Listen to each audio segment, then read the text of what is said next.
sa gloire illumine les regards. Nous pouvons nous y rendre et vivre pour toujours. À cause de toi, à cause de toi, à cause de ton amour, à cause de ton sang. Bonsoir encore ou bonne journée selon le cas que vous écoutez le CD ou le DVD.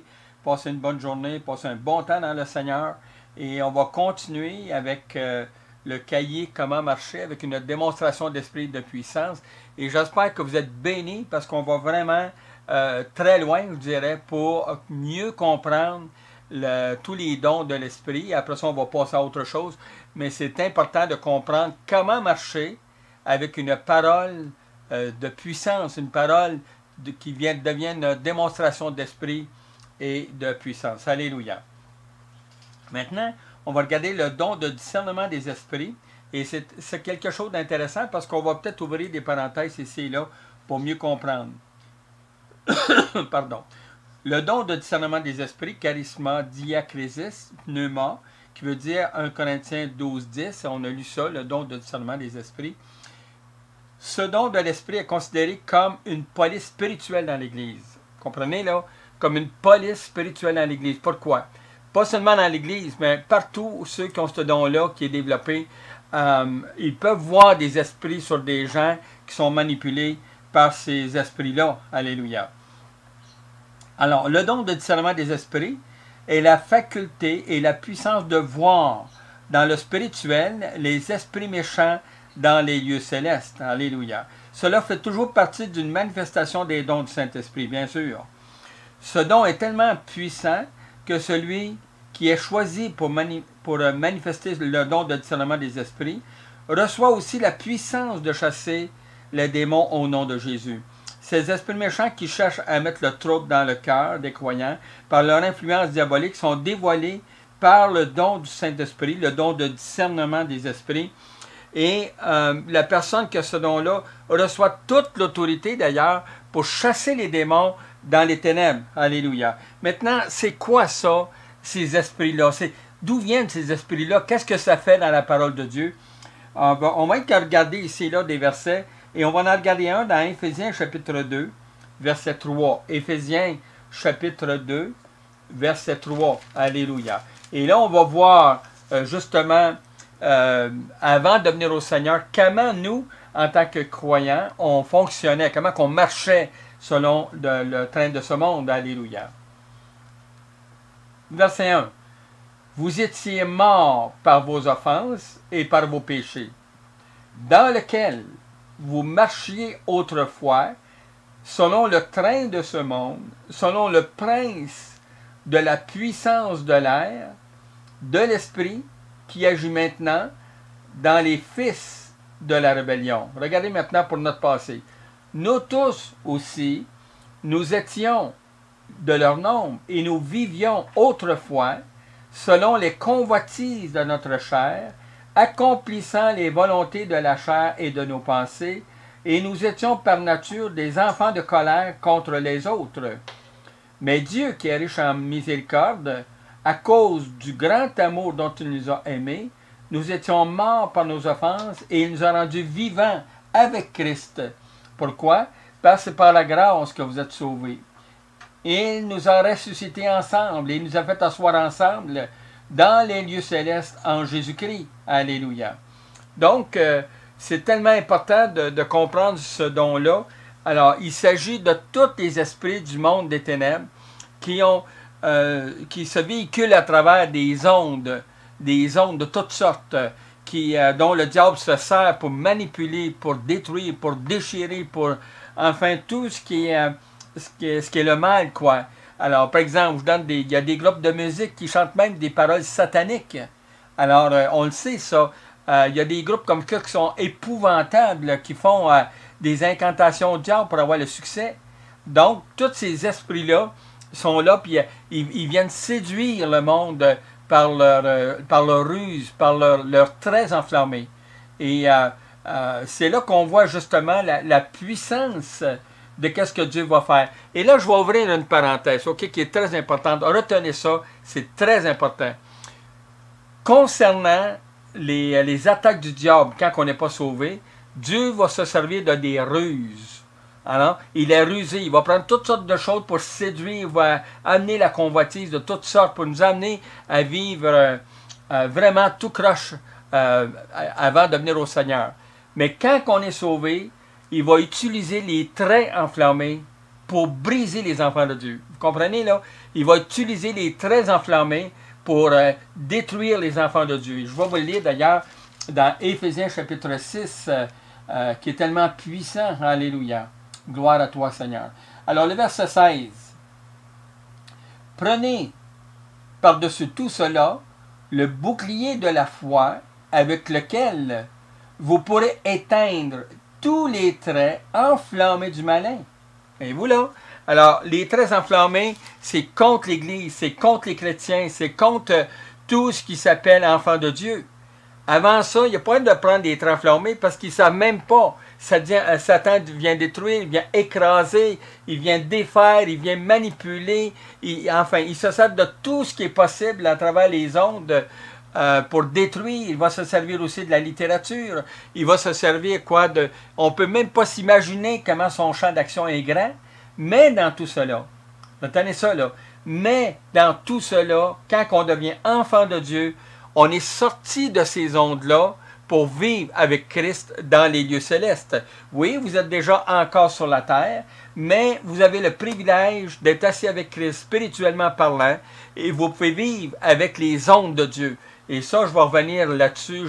J'ai quelques DVD à faire là-dessus pour vous expliquer les ondes de Dieu. Vous allez voir comment c'est puissant quand on sait s'en servir. Alléluia. Donc, c'est pour ça que c'est important d'ouvrir des parenthèses pour mieux comprendre.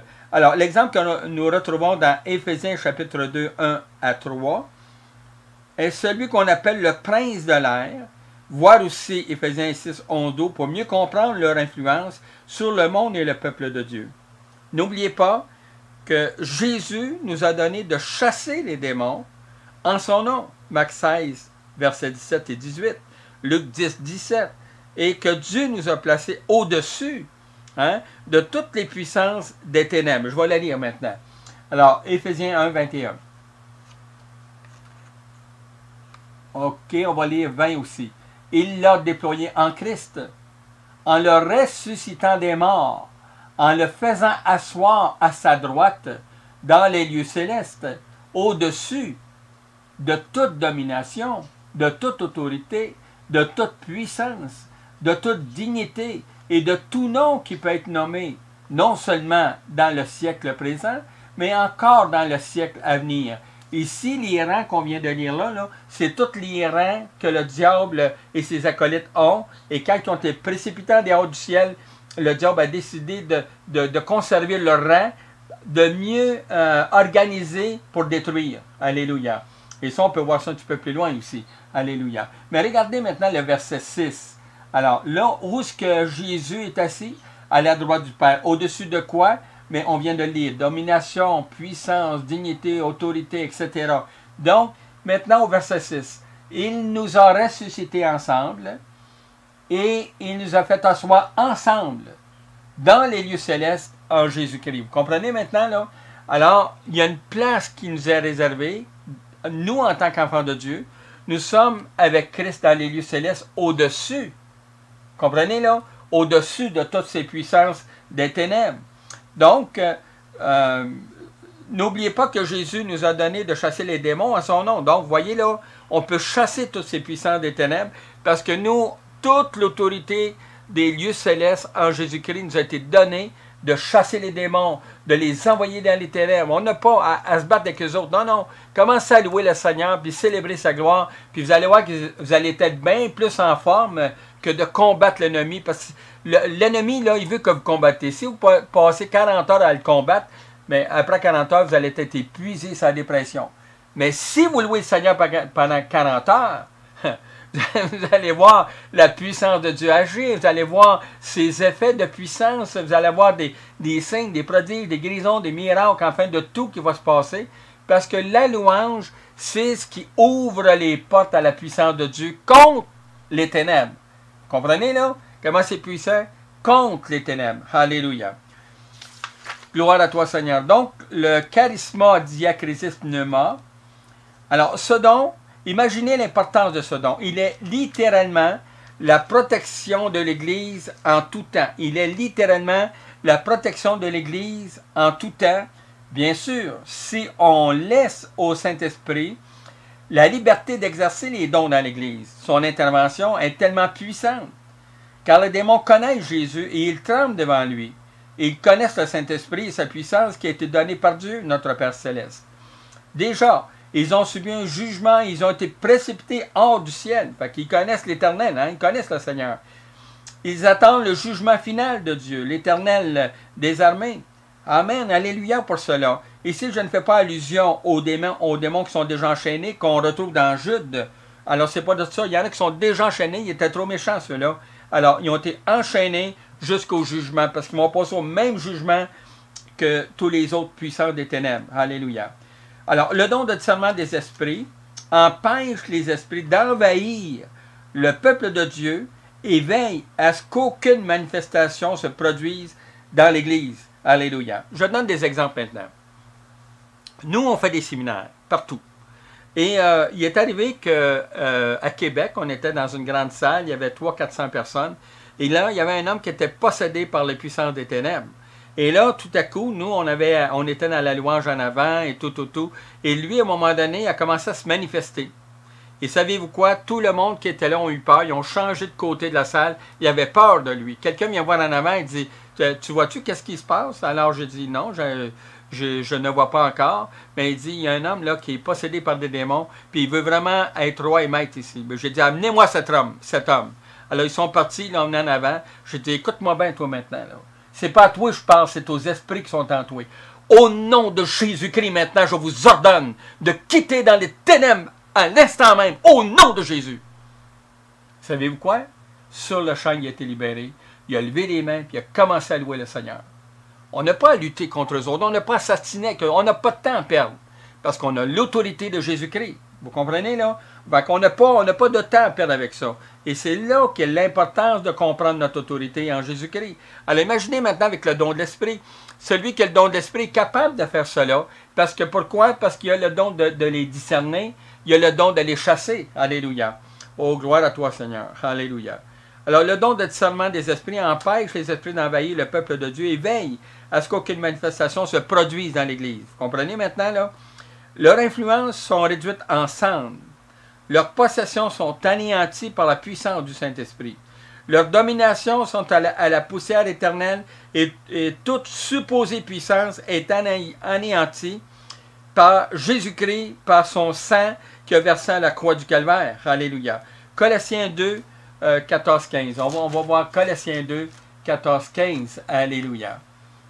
On va lire ceci dans Colossiens chapitre 2, verset 14. Okay?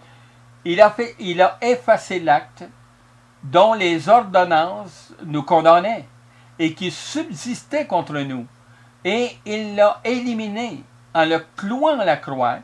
Il a dépouillé, observez bien là, il a dépouillé les dominations et les autorités et les a livrées publiquement en spectacle en triomphant d'elles par la croix.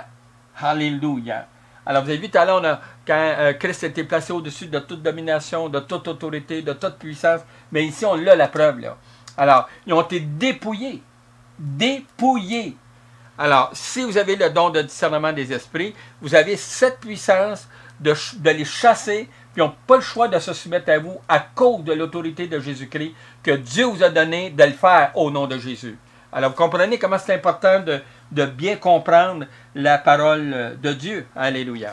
Vous n'avez pas à avoir peur de ces puissances-là. Non. Il n'est pas question d'avoir peur. On voit que le diable veut vraiment massacrer sans pitié. Alléluia. Alors, déjà, ils ont été précipités dans le feu de l'enfer, dans les lieux célestes, où ils sont là, où ils se trouvent là, dans les lieux célestes, pas en Jésus-Christ. Non. Vous allez voir ça dans Éphésiens, dans les lieux célestes, mais pas celles de Jésus-Christ. Lorsque le Seigneur est, les lieux célestes, ça fait partie de la gloire de Dieu. Alléluia. Mais on va revenir sur ça un petit peu plus tard. Gloire à toi, Seigneur. N'oubliez pas que là où est l'Esprit du Seigneur, là est la liberté.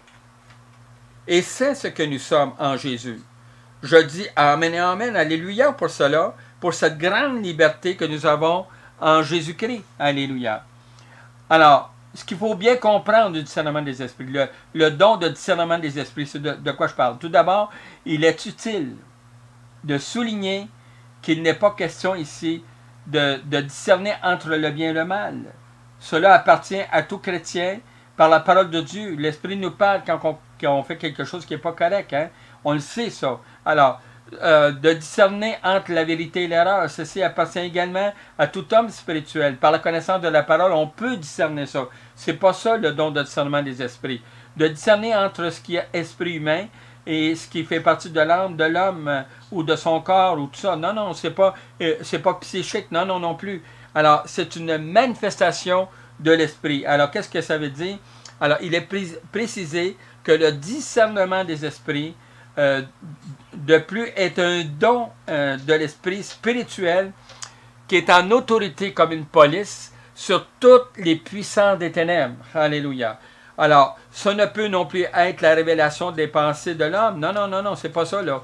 Les secrets de son cœur sont dévoilés et c'est pour cela que la prophétie, son don, existe. Alors, ce n'est pas une investigation non plus psychologique déterminant une analyse du caractère des qualités, des défauts. C'est pas le travail d'un psychiatre, là. C'est pas de ça qu'on parle. Le discernement des esprits, hein? Alors, c'est de dévoiler dans le spirituel ces esprits que vous avez par le discernement, vous les voyez, et là, vous pouvez les chasser. Il s'agit de discerner, donc, de dévoiler les mauvais esprits, car il ne faut pas oublier, les mauvais esprits sont une réalité qu'il suffit de lire dans Éphésiens 6,12. On n'a pas à combattre contre la chair et le sang, mais contre les esprits. Hein? Alors, oui, il est parlé des esprits méchants dans les airs. Dans notre monde matérialiste, on a tendance à nier l'existence des démons, des esprits mauvais. En tant que chrétiens, rappelons-nous que Jésus a dit « Ils chasseront les démons » Marc 16,17. Faut-il, comme certains veulent le croire, le faire croire, penser que ce texte n'était pas pour le temps apostolique, que ce n'était que pour le temps apostolique? Non, au contraire. Alors, et ça à dire qu'aujourd'hui, il faut laisser à Satan la victoire? Non, non, non, non, non, non. Alors, nous avons encore la puissance contre Satan et ses puissances. Alors, c'est pour ça que c'est très important de connaître les dons que Dieu nous a donnés pour aller contre ces puissances des ténèbres. Alléluia. Donc, c'est très important. Considérant en effet l'apôtre Paul discernant dans une servante un esprit mauvais, un esprit de Python, et voyez avec quelle autorité il leur donne aux démons de partir. Et aussitôt, la servante fut délivrée. Acte 16,16. Voyez Philippe chassant les démons. Des esprits impurs sortaient de plusieurs démoniaques en poussant de grands cris. Acte 8,7. Les mauvais esprits sont une réalité pour les découvrir. Aspirons donc à ce don que le Saint-Esprit, rendez-vous comme disponible et dites au Saint-Esprit, si tu le veux m'utiliser dans le discernement des esprits, bien moi je suis un candidat. Vous n'avez pas peur. Vous êtes placé au-dessus. Au-dessus. Ils sont en dessous de vos pieds. Vous comprenez là? Ils sont en dessous de vos pieds. Alléluia. Gloire à toi. Alors, celui qui possède le don de discerner des esprits peut pénétrer dans ce royaume secret des esprits et dévoiler les esprits mauvais déguisés en anges de lumière. Il est en effet parfois difficile de distinguer avec le bon sens spirituel que n'exclut pas le don de discernement des esprits, le véritable origine de certaines manifestations. Alors, cela ici, ça veut dire que, je vais le relire pour qu'on comprenne bien. Il est en effet parfois difficile de distinguer avec le bon sens spirituel que n'exclut pas le don de discernement des esprits, la véritable origine de certaines manifestations. C'est-à-dire que dans l'Église, il pourrait y avoir quelqu'un qui a une bizarre de manifestation et vous pourriez le discerner. Seigneur, montre-moi qu'est-ce que c'est. Et il va vous faire discerner de quel esprit que cette personne-là est animée. Alléluia. Ainsi, par exemple, En certains cas d'infirmité, il est parfois difficile de dire si cela provient d'organes malades ou de possession dans les évangiles. Il est question d'esprits muets, esprits qui sont sourds, alors qui retenaient les gens captifs dans ces choses, d'esprits d'infirmité. Hein? Alors vous avez Matthieu 12, 22, Marc 9, 17 à 25, des esprits de Luc 13, 11 à 16, de la présence de plusieurs démons dans un corps, dans tel cas Marie de Magdala qui avait 7 démons. Hein? Alors Marc 16, 9. Alors vous comprenez que le discernement des esprits, c'est vraiment une police spirituelle. C'est fort, hein? J'aime ça. C'est une police spirituelle dans l'Église. Dieu a pensé à tout pour son Église. Même des protecteurs qui discernent les esprits. Alléluia. Gloire à toi, Seigneur. Alors, c'est là qu'on voit vraiment l'importance du don de discernement des esprits.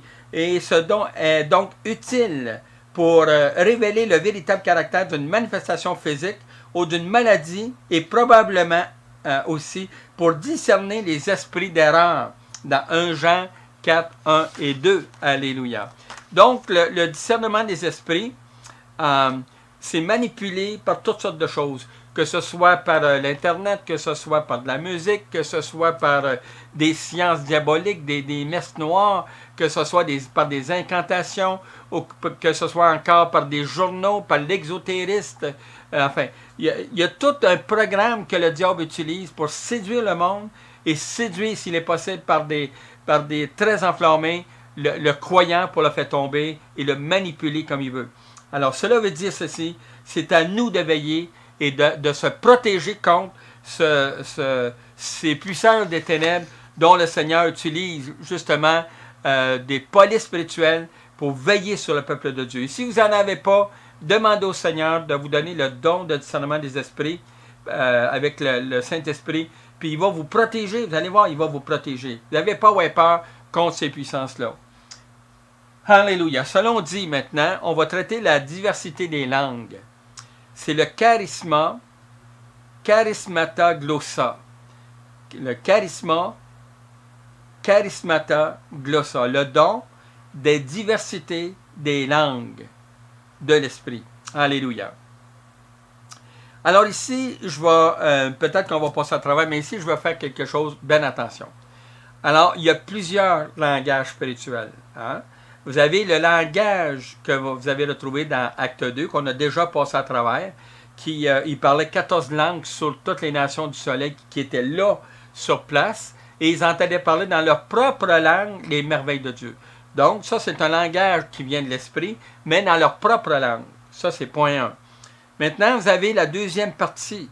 Alors, celui qui parle en langue avec le don du Saint-Esprit, qui est le don des langues, et c'est ce qu'on traite ici. Et vous avez encore celui qui parle en langue, mais qui n'est pas le don qui vient de l'Esprit. Parce qu'on peut chanter en langue, on peut prier en langue, et on peut parler en langue. Donc, là, ici, ce n'est pas de ça que je parle. Je vais parler du don de la diversité des langues. Ce don, le diable ne peut le décoder. Je répète cela. Le don de discernement des diversités des langues, pardon. Alors, le diable ne peut pas le décoder. Alléluia. Car il est soufflé par l'Esprit selon le moment de la réunion, de louange ou de l'adoration, ou encore lorsque vous êtes dans votre chambre en train de prier ou de louer le Seigneur. Alléluia. Le langage spirituel de l'Esprit est bien un langage spirituel, et cela vient du Saint-Esprit et appartient au Saint-Esprit. Si quelqu'un parle par l'Esprit, le langage spirituel entre parenthèses, il ne dit pas que Jésus est anathème. 1 Corinthiens 12, 3. Nous lisons encore ceci dans 1 Corinthiens 2, 13. Et nous en parlons non avec des discours qu'enseigne la sagesse humaine, mais avec ceux qu'enseigne l'Esprit, employant un langage spirituel pour les choses spirituelles. Alléluia. Vous comprenez là? Alors ça, c'est 1 Corinthiens 2, 13. Même 12 et 13, là, il parle qu'on a reçu ce Saint-Esprit-là, et c'est lui qui utilise pour le langage spirituel au moment opportun. Le mot glossa veut dire langue ou langage. L'Esprit exprime le langage spirituel pour édifier. En effet, celui qui parle en langue ne parle pas aux hommes, mais à Dieu, car personne ne le comprend, et c'est en esprit qu'il dit des mystères. Hey, c'est fort ça là. Vous comprenez là? Il dit des mystères. Vous ne savez même pas ce que vous dites. Mais c'est l'esprit qui parle en vous. C'est toute une expérience. Alors, vous en souvenez-vous quand j'ai parlé de liberté? Si vous avez la liberté, le Saint-Esprit peut le faire en vous. Vous comprenez cela? Le Saint-Esprit peut le faire en vous. Et vous devenez un candidat de choix pour exercer les sciences célestes de sa gloire en faveur du peuple de Dieu. Alléluia. Comprenez comment c'est important, hein? Alléluia. Ah, que j'aime ça quand c'est clair comme ça. Gloire à toi. Nous lisons encore ceci dans 1 Corinthiens 2,13 et nous en parlons non avec les discours qu'enseigne la sagesse humaine, mais avec ceux qui enseignent l'esprit, employant un langage spirituel pour les choses spirituelles. Le mot glossa veut dire langue ou langage. L'esprit exprime un langage spirituel pour édifier. En effet, celui qui parle en langue ne parle pas aux hommes, mais à Dieu, car personne ne le comprend, et c'est en esprit qu'il dit des mystères. Celui qui parle en langue s'édifie lui-même. 1 Corinthiens 14, 4. Hein? Alors, c'est pourquoi que celui qui parle en langue prie pour avoir le don d'interpréter. Et là, ici, je parle du don de l'esprit. Alléluia. Alors, c'est tellement important. Vous lirez aussi 1 Corinthiens 14, les versets 13 à 18, pour votre information, si vous voulez aller plus loin encore dans la connaissance de comment marcher avec les dons de l'esprit. Alléluia. Et comment marcher aussi avec une démonstration d'esprit et de puissance. Ce don des langues, toujours manifesté par l'esprit, comporte plusieurs volets. Le premier volet de la manifestation du don des langues est le langage des nations et des différents dialectes se trouvant sur la terre. Acte 2, les versets 3 à 12. Hein? Et ça, c'est important de lire ça. Dans ce cas-là, il n'avait pas besoin d'interpréter ou de traduire les différentes langues exprimées par les disciples dans la chambre haute, non. Alors, pourquoi? Parce qu'ils parlaient le langage qu'eux-mêmes comprenaient, parce que c'était dans leur propre langue qu'ils entendaient parler ces choses. Et à noter, c'est que eux autres ne savaient même pas qu'ils parlaient ces langues-là. Là. Hein? Alors, c'est l'Esprit qui passe à travers eux pour exprimer, justement, ce langage qui vient de l'Esprit pour toutes les nations et pour amener vraiment un réveil dans les cœurs et un réveil dans l'Esprit. Alléluia. Le deuxième volet, le langage spirituel exprimé par la manifestation du don des langues, que nous retrouvons dans 1 Corinthiens 12, 10, a besoin du don d'interprétation dans le but d'édifier l'Église et l'utilité commune. Alléluia. Le troisième volet du langage des langues, selon 1 Corinthiens 14, 2, ce sont des mystères que l'on dit à Dieu et c'est par l'Esprit que cela se produit.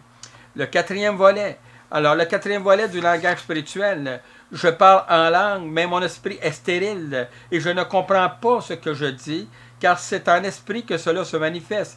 Et c'est important d'avoir le don d'interpréter ce que je dis, d'interpréter ce que je dis. Alors, l'interprétation ici, ce n'est pas une traduction, c'est une interprétation. Voyez-vous là? Alors, comment c'est important? Donc, c'est important que quand vous donnez l'interprétation, les gens vont savoir qu'est-ce que vous avez dit en langue. Et cela est la volonté de Dieu dans 1 Corinthiens 14, 13 à 15. Alléluia. Alors, le don d'interpréter, le don d'interpréter, justement, là on arrive à ça, la diversité des langues comporte deux dons de l'esprit. Celui de parler les diverses langues et celui d'interpréter les diverses langues, l'un ne va pas sans l'autre. Alors, si vous parlez en langue, demandez au Seigneur de vous donner aussi l'interprétation. Ce sont deux manifestations de l'Esprit, toujours données à qui il le veut. 1 Corinthiens 12, 11. Le but de ces deux dons de l'Esprit est toujours pour l'utilité commune de l'Église. Alléluia. Vous comprenez cela? C'est pour l'utilité commune de l'Église. Alors, c'est très important de suivre ce que le Saint-Esprit veut faire dans l'Assemblée. C'est lui qui connaît la situation de chacun dans le but de répondre à ses besoins au moment de la réunion. La puissance de parler en langue, ça c'est important, et la puissance d'interpréter les langues, c'est ce que le diable ne sait pas, ne peut pas le décoder, et cette puissance appartient seulement au Saint-Esprit. Pourquoi cela? Parce qu'il pourrait se passer de fausses interprétations, de faux parler en langue ou de fausses illusions du langage. Et tout cela est manipulé par le diable et ça l'arrive dans l'Église malheureusement. Alors, il faut être sûr de bien comprendre qu'est-ce que l'on fait par l'Esprit. Alléluia.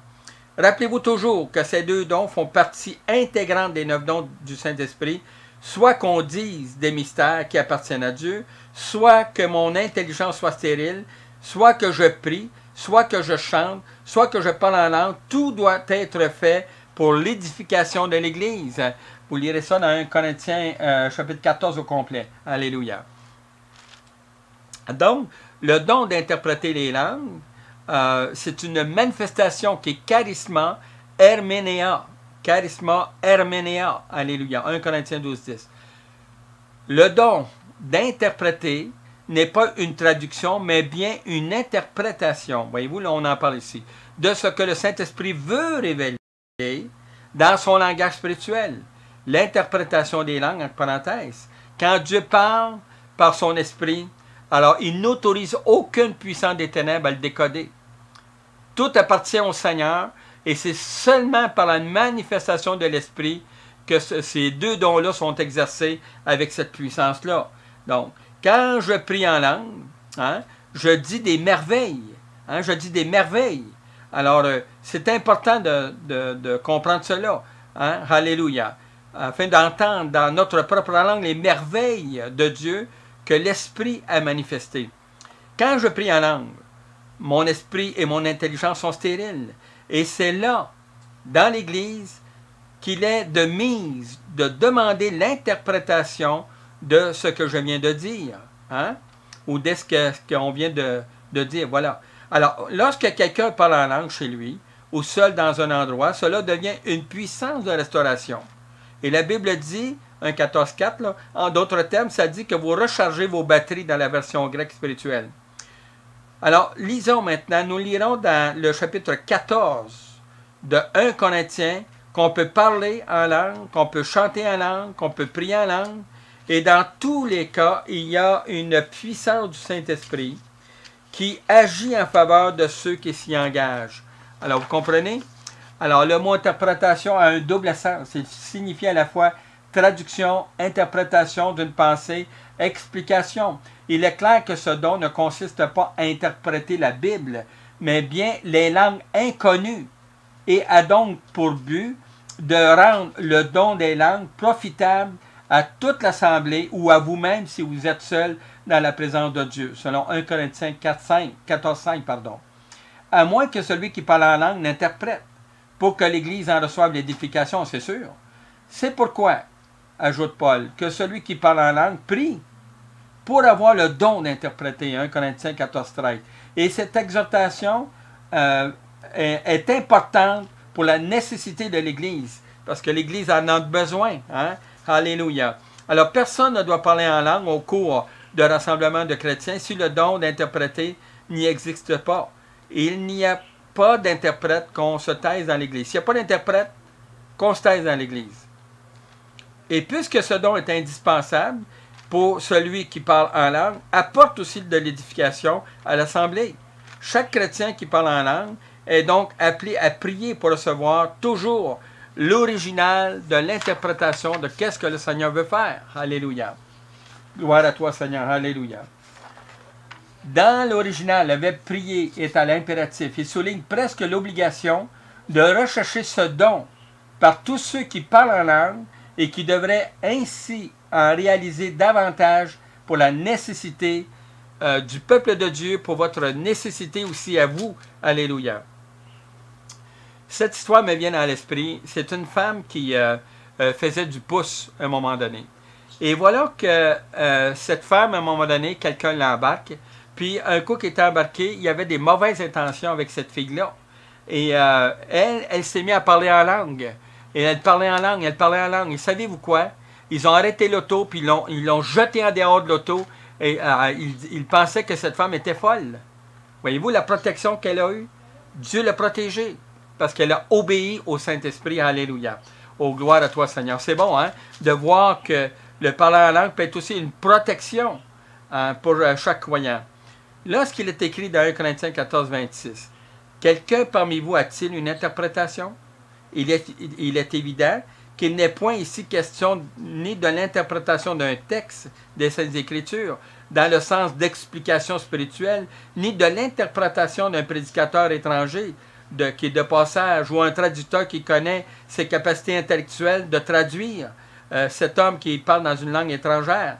Non, ce n'est pas de cela qu'on parle. Il s'agit de l'interprétation du parler en langue de l'esprit. Alléluia. D'ailleurs, le mot interprétation est précédé dans ce verset par le mot langue. Et ce verset est suivi d'un autre mot qui le confirme. En est-il qui parle en langue? Que 2 ou 3 au plus parlent, chacun son tour. Et que quelqu'un interprète. 1 Corinthiens 14, 26.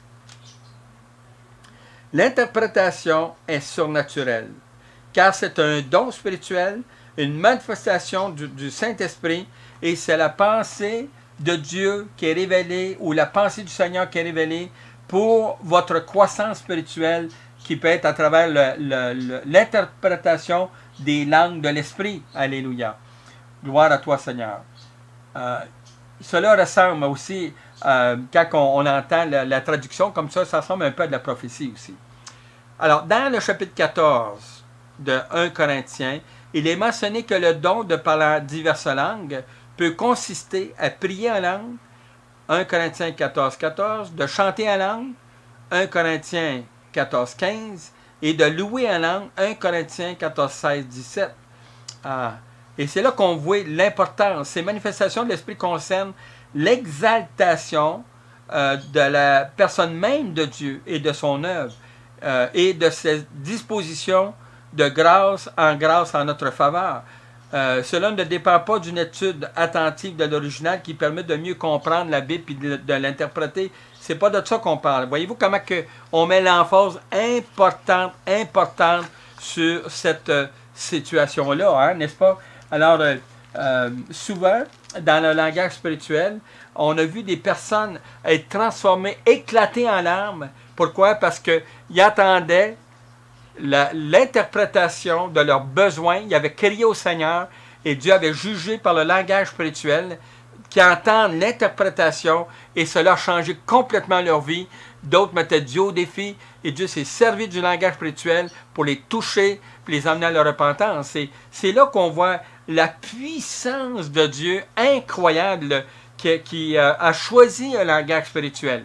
Maintenant, j'ouvre une grande parenthèse pour mieux comprendre maintenant les différences.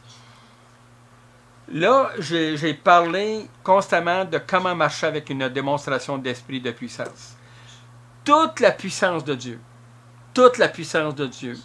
passe par le vocabulaire de l'esprit. Alors, la parole qu'on a ici a été inspirée de l'esprit, et 40 auteurs, Dieu a utilisé 40 auteurs pour l'écrire. Et cela nous amène vraiment à mieux comprendre que quand on lit la parole, elle vient rencontrer nos besoins. Hein? Alors, par exemple, fais de l'Éternel tes délices, et il te donnera ce que ton cœur désire. Alors, voyez-vous, là, c'est un besoin, alors ça te donne selon ton cœur. Demandez ce que vous voudrez, et tout cela vous sera accordé. Voyez-vous, la parole, là, comment c'est important? C'est pour vos besoins. C'est un langage spirituel. Voyez-vous, là, la parole de Dieu est un langage spirituel. Comprenez, là? Alors, le langage spirituel, ce langage-là surtout, Dieu a pensé de le mettre dans votre cœur par vous-même qui devez lire la parole de Dieu. Voyez-vous, là? Et quand vous allez lire la parole de Dieu, alors votre bouche va parler de ce que vous avez lu, du langage spirituel. Et ce langage-là comporte, enfin, tout le plan merveilleux de sa gloire. Tout l'héritage qu'on a reçu en Jésus-Christ passe par le langage spirituel.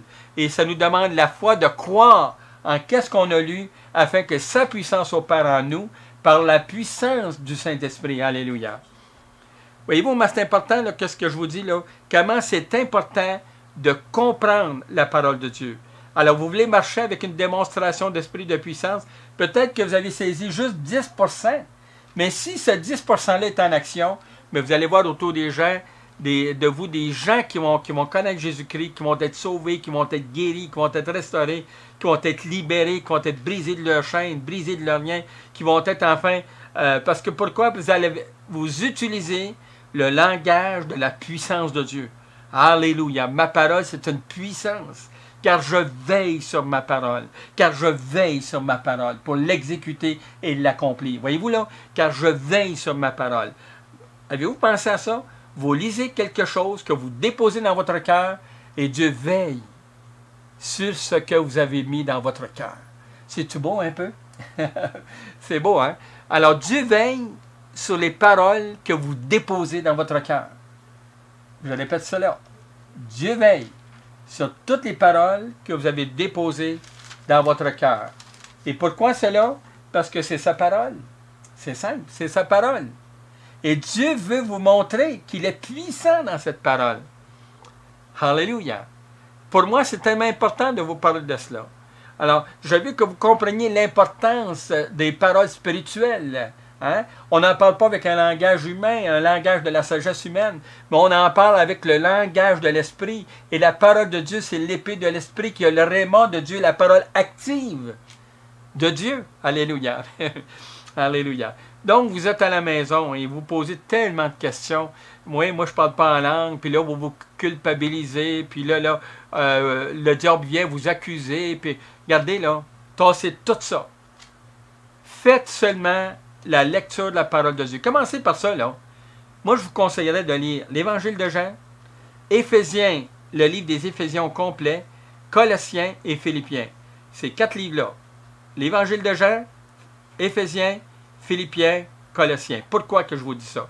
Parce que vous allez trouver dans ces 4 évangiles-là le plan des lieux célestes. Vous allez voir qui est celui qui est dans les lieux célestes. Où est-ce que vous êtes, vous, dans les lieux célestes? Et vous allez voir qu'est-ce qu'il y a dans les lieux célestes et comment l'appliquer dans votre vie, ce qui vient des lieux célestes, et comment aller chercher dans les lieux célestes pour bénir les autres qui viennent des lieux célestes. Alléluia. Et ça, c'est la puissance de Dieu. Alléluia.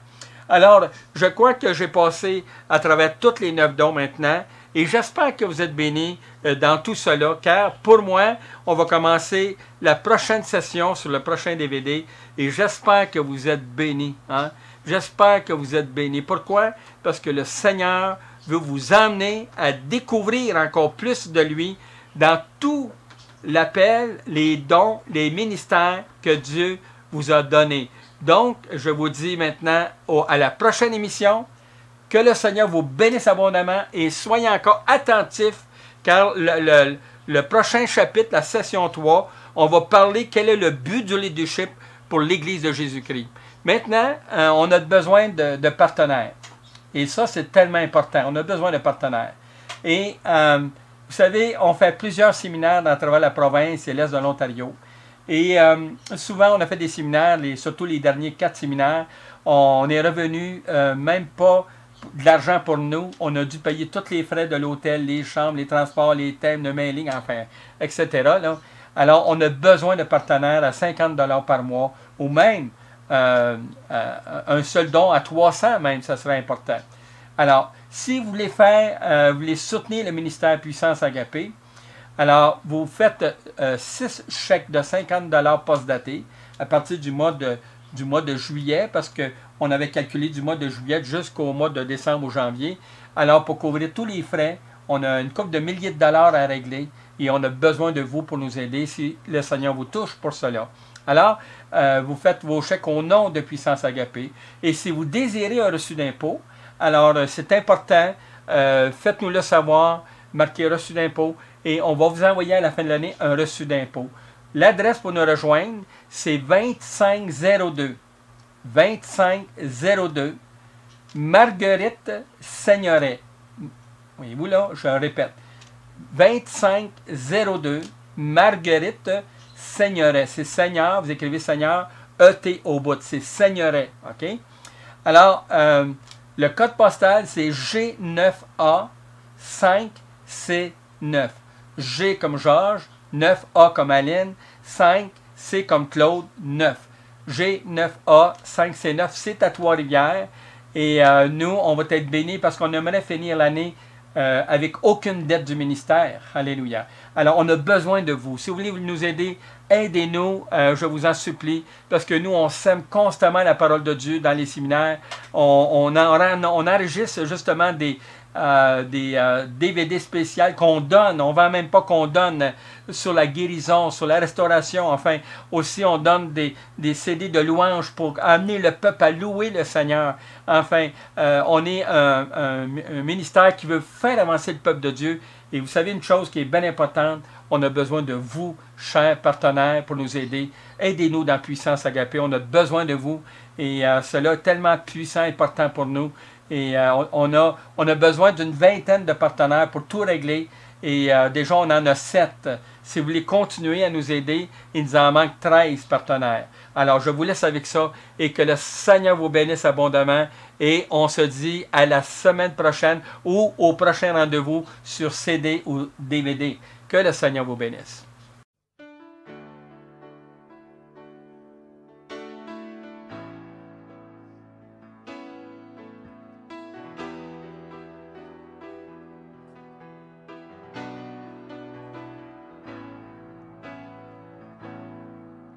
Que ces lieux soient visités par ta sainte présence. Que ces lieux soient balayés